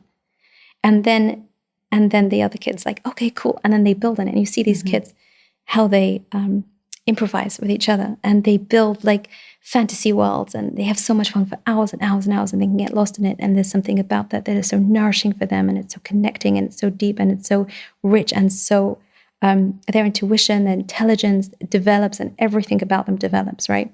Then you have the kid who's like rigid and is like, no, I only want to play my way, and then they end up like fighting with the other kids, and then they end up being on their own and crying, right? And so much of our life, and that's usually because those kids are scared, that they don't know how to just be okay with the unknown, with the flow of life, with things coming and going. Right? They've either had pain in their life already, or they never learned how to trust and how to go with the flow. And we got to bring back some of that play, teach people how to move out of that like no but into the yes and. And we do that through play, right? Like just putting people in positions where they try new things and have fun and like see what happens. But it's very risky. It's risky. Very risky. It's risky. It was interesting to hear how all these like delightful words, like each one made me light up, all so easy and beautiful. And then just like the one is like, and the unknown. The unknown. And if you can handle the unknown, you can have the rest. Oh, yes. Yeah. Yeah. If you can handle the unknown and the vulnerable, then you can have the rest. Exactly. That's it. So insightful. Yeah. Beautiful. I would love if you could close by sharing how you have personally been shifted by this work, by these teachings. Massively. Like they have absolutely changed my life. Absolutely. Like I would really describe myself as And it's a few different podcast episodes where I spoke about different things that, like, different things I've gone through in my life, which you can see on my website. Mm-hmm. So I'm not going to go into a lot of details, but I definitely was very much the small, safe, and control side of things. Okay. On the spectrum. Okay. And I am very much a big fan of this space right now in my life. I love it. And I love my life, and I love being in the unknown. And I have a lot of joy, And I don't have a lot of noise in my head anymore. I used to have a lot of noise, a lot of static, a lot of shame, a lot of judgments, a lot of, right? But it was a very slow process of evolution. And I'm not saying I don't have any of it. Those things still come to visit, but it's a lot more like the sky feels a lot more blue than cloudy in my mind. My mind is a very much comparison to where I was, very peaceful place, very creative and joyful place, very, going with the flow kind of place. And I'm so grateful. This is the reason why I do what I do, because I know how my life has changed, and I want to share that with others. I don't teach any modalities or work in any kind of way that I haven't worked with myself and seen success with it. I only share what it is that I know to be true from my own experience. And I find I'm always trying everything out on myself before I use it. And if it works for me, I use it, I integrate it into my practice. And if it doesn't, then I don't. And yes, it could be that that's something that someone else needs. But if I don't have personal experience with it, I don't want to be the one sharing that with them. There'll be other people who have found it helpful who can share it with them. Right. I think it's interesting that you said that in relation to God is the healer, because so many different modalities or ways of working on yourself can be so valid, but you choose to work with the ones that are true for you and intuitive to you. Yeah. Because you're a partner with Hashem, and so you have to show up as who you are in order to be that vehicle for other people's healing. Sure. And I also believe that, like, the reason why God made those modalities work for me is because he wants me to share those. And if he, because I don't feel I can speak or share when someone is in so much pain and they're so vulnerable and they're going through something that is so sensitive and so painful. I don't want to be preaching to anyone from a place of like, hey, this is going to help you. Right. I don't know, right? Like, I don't know. So I always come from, when I experience something like that, this is what I found helpful. Like, we can look at that. Maybe it will be helpful for you too. Maybe we can, maybe not, but let's try and let's see. Let's experiment. Just keep going like that. Nice. Any closing message for any listener? Maybe like you know what? No. More direct. Let's get a one-liner. Oh, that's so hard. Come on. Can you do it? Or a three-liner, whatever, but like a closing message to anyone who is on this path of really wanting to be connected to Hashem, of wanting to expand their nervous system's ability to contain Hashem within their daily lives, to be able to hold the power of their neshama, to move through life's ups and downs, to feel it all, to come back to their soul. That whole process and journey that you were describing, like, what would be your, words of love, encouragement, wisdom? Honesty and presence.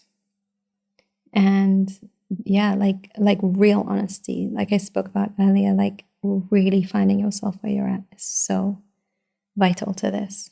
Because it's one of the places that people get tripped up so much, is that they think they're being honest. But they're being honest about what they think they're supposed to be honest about. Not what they're actually, not what they actually are. So honesty, presence, and interesting perspective. I would say, like, letting go of the stories. That's it. And just keep going with that. Layers will fall away. Layers and layers and layers. It's like in Tanya, it talks about shedding snake skins. Like the klipa is like a snake skin. And that's what I find. I find that to be a very great, like, analogy. I literally witness people shedding snake skins, like false identities and belief systems and stories, and just becoming more and more. The visual is strong. Present. Yeah. That's it. I'm here now. I'm here now. Hineni. Well, we're full circle to where we started. Exactly. We're here now. Yeah, exactly. Yeah. That's it, right? We were saying how, like, we start out in life in one place and we Exactly. come back to the simple presence. Here. We're here. Yeah. And that's how you introduce yourself, which I love that you introduce yourself that way. I didn't even realize what you were doing when you said it, but then when you explained it, I understood. Mm-hmm. You're here. And you're here as you. And it's so great to be here. Thanks for having me. My pleasure. Thank you so much for being here. It's been so fun. Thank you. It really has been. Yeah. Seriously, so wonderful. Thank you. Thank you so much for listening to today's episode. If you loved it, don't forget to leave a 5-star rating or review. Make sure you're subscribed to the podcast. Follow us wherever you listen so you don't miss a single episode. New episodes every single Sunday and Wednesday morning. You can find us on Instagram at Human and Holy. Email us at info@humanandholy.com. Thanks for listening, and I will see you soon. Bye.